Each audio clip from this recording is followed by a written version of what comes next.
Monday, July 28th. I haven't done dailies in about a week. Just fell away from the habit. Honestly, I felt like I wasn't shooting enough content during the day because I'm still getting over the anxiety of shooting in public and not giving a shit about people watching me filming myself with a camera. So I'm going to try and shoot more regularly today so I have enough content to do a daily. And I'm also going to make the promise that I will release all of my footage from last week as a weekly. So you'll sort of have a week in review instead, and we'll be able to move forwards together.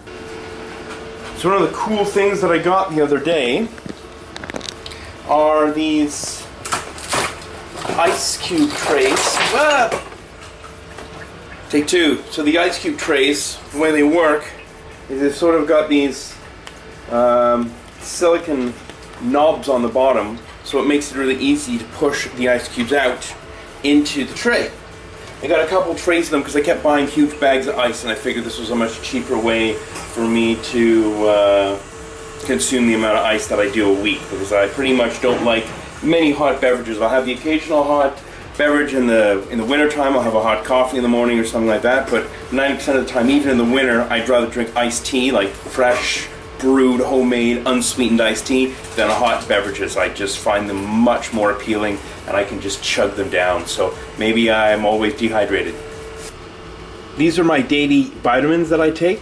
So I've got some B12, time release, 1200 milligram, vitamin C, vitamin D, and of course omega-3 fish oils blend there. I've also got some rhodiola. That's the one that's a little bit kind of an outlier, I guess. Not really a lot of people take it. It is an amazing, I believe it's called Arctic root. It's or Arctic, some sort of Arctic flower. Anyway, and what it is it's for memory and concentration and brain energy. And it is an excellent, if you've never taken it before, don't overload on it because you'll actually feel a little buzzed when you take it. You can get up to about maybe 200 milligrams a day. I believe these caps that I'm taking here are, now mine, these are 500. I think I've taken up to 1200 sometimes, and that's what caused a little bit of a buzzy feel. But for the most part, they are very good and really beneficial. I highly recommend them.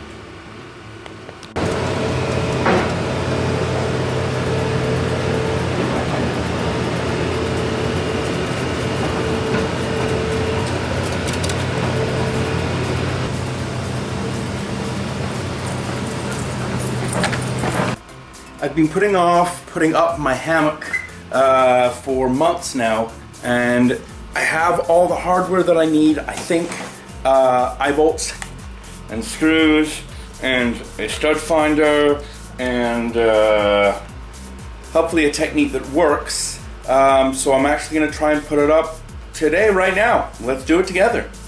So I'm looking right now at spreading the hammock between this sort of cantilevered space, not cantilevered, but this angled wall, and the corresponding wall on the other side. It looks like the stud that's in this wall here is quite thick, about to here. So if I was to put a piece of wood down this way and hang the hammock off it, and then the same on the other side, it should be really strong. I've had this bench here, this Workmate bench, Black & Decker, since I was a kid. It's my dad's, really, but I always used to use it when I was building things, making things, breaking things. My dad dropped it off to me when he was here last time. Remember when he bought it when we were going to do the projector mount. Well, this is what I'm going to use to drill these holes. When I went back to England, when my grandmother died last year, this was one of the things that was still in the garage, and my grandfather had used this. Well, my dad, I guess, used it when he lived lived with his dad. But it was actually not my grandfather's drill; it was my great-grandfather's drill. So it is quite an old piece of machinery, but it still works pretty well. So the problem I'm having is the same problem that I had when I was trying to get the desk up and running, which is that my screws that I have are still too short to go through the wood and to give me a good anchor to the wall. So once again, I'm headed to Canadian Tire and I'm gonna get all the freaking screws in the goddamn store because this is just trying to stay patient. Just trying to stay patient. I've got a bunch of random screws of different sizes and different lengths. Instead of being a complete perfectionist, I'm at least gonna get something done and get this damn project table up, bench, whatever. So hopefully when this is up, this is going to provide me with a completely not clean, but a completely clutter-free environment that I can use to shoot my vlogs, to do various handy projects, and other similar stuff. So that became quite an exercise in patience. I ended up using a ton of tiny little screws because I really didn't need those big ones that I was sort of moaning and groaning a few days ago before about needing. So I've got a bunch left over obviously for other projects. They're still not long enough for the hammock, but at least this is done. So trying to figure out where this will go and what the sort of theme is, but I'm sort of thinking maybe I might spray paint a stencil with, you know, something like the words "do more," like a Casey Neistat inspired message. Whether it's going to be a large piece or just a piece of the corner, I'm not sure yet. So my tip of the day is to go to Chinatown and buy yourself a cheap cleaver. They're only about $6 or $8. They're not expensive. Got some really good weight to them. They're great for cutting frozen food and stuff like that. But what I've always used mine for, and I've owned a number over the years and lost them and stuff, is whenever you end up with stuff on a surface like this and you want to get rid of it, you can just scrape it off. It works actually really well for hot wax. If you put a bunch of candles onto a table and the hot wax has gone everywhere and you're like, how do I get this up? As long as the surface of the table is fairly smooth, you can use something like this to scrape it off because it's got a large surface area. You're not going to scrape you could scrape with a blade as well, I suppose, to get it started. But I usually find that using the end gives you a lot more leverage. Sort of wetting this down, that'll make it a lot easier to remove.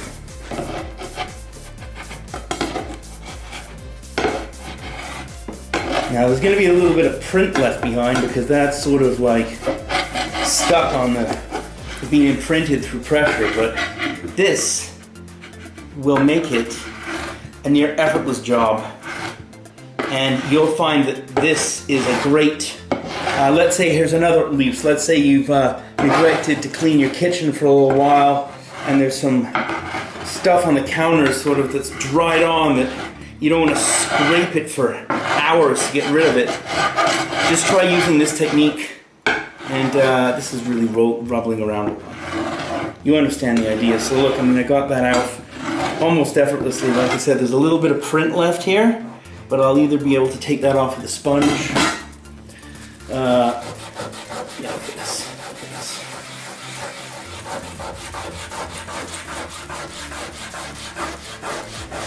Pretty disgusting colors.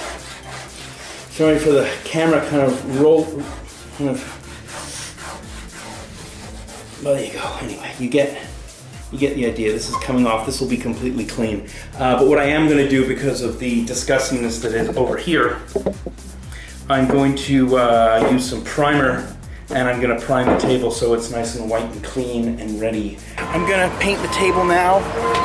I don't really want to get any paint on the camera. This is the only camera I have. I can't afford a dozen like Casey can. I've changed into my desert island mode clothes, as my buddy Dave Perez would tell me.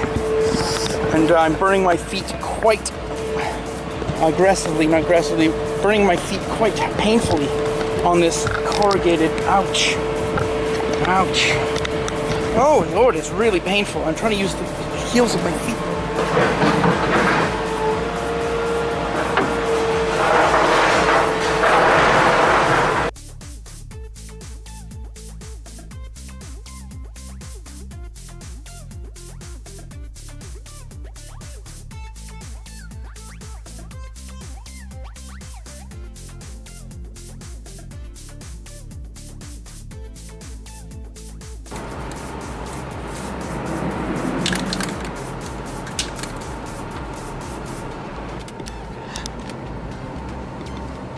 You can see right here that the primer really hasn't helped too much. I mean, it has considerably, I guess, but it's a little bit splotchy. I definitely went up against my rule of few short strokes because it's not really giving me the coverage that I need.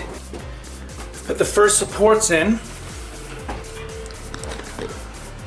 So I'm doing 2 screws here, 2 screws here, and then there's going to be an extra piece of wood here that the large eye bolt is going to screw through, and that's what the hammock is going to pull off. So hopefully that will give me a little bit of extra support on either side and won't bend or break the drywall. Now this is called a pull saw. The reason why, I'm not sure if you can really tell when you look at the teeth, if I can keep my arm steady enough. It only actually cuts when you're pulling. And as with any sort of saw, you want to make sure that you are letting the saw do the work. Pushing at the saw is a real waste of energy. Let the blade of the saw and the physics of the saw do the work for you.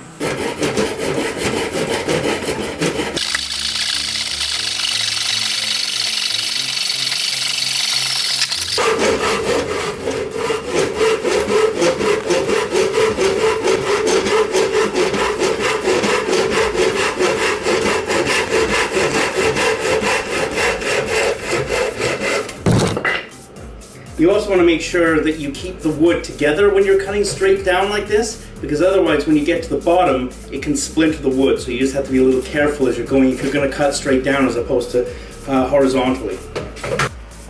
I've got one up. Feels pretty good, pretty sturdy.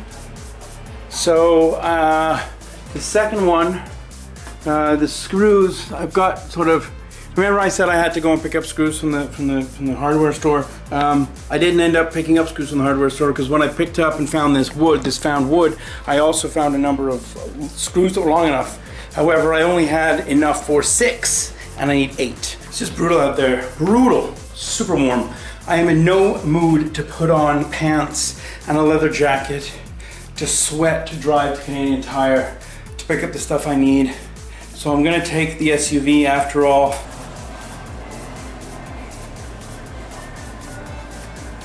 I wanted to get something really tough, so I got oil-based paints instead of water-based paints. So hopefully, all done at Canadian Tire.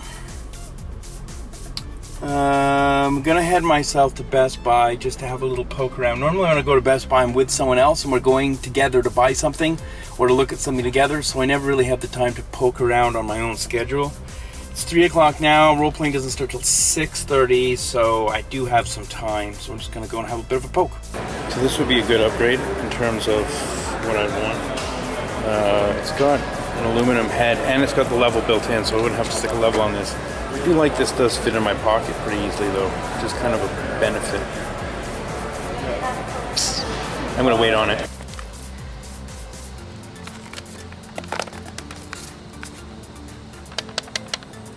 So apparently it looks like, even though I refreshed the web page this morning and it said that it didn't say that it was out for delivery, when I checked the website now it says that at 6 a.m. it showed that it was out for delivery. It's past midnight. It's 30-something thousand degrees and I didn't get to film most of the afternoon because my camera ran out of batteries. So I wasn't able to pick up my bag. For some reason the tracking status changed to out for delivery even though it showed as something else on my computer this morning, so I missed it. And something else I'll show you. As you can see, I've removed the boards from the wall and the hooks because I tried to put it up and that happened. So it looks like it pulled out and there was no stud in there. So I'm a little fucking pissed that I spent $40 on a stud finder that doesn't really work very well. So I'm gonna try and take it back, I think, and you know, I don't know, just get a cheapy one or something that might work a little better. I really don't know. Anyway, I got a little pissed today and a little frustrated with that, and it is so hot and uncomfortable that I am just miserable. So I'm gonna try and get some sleep.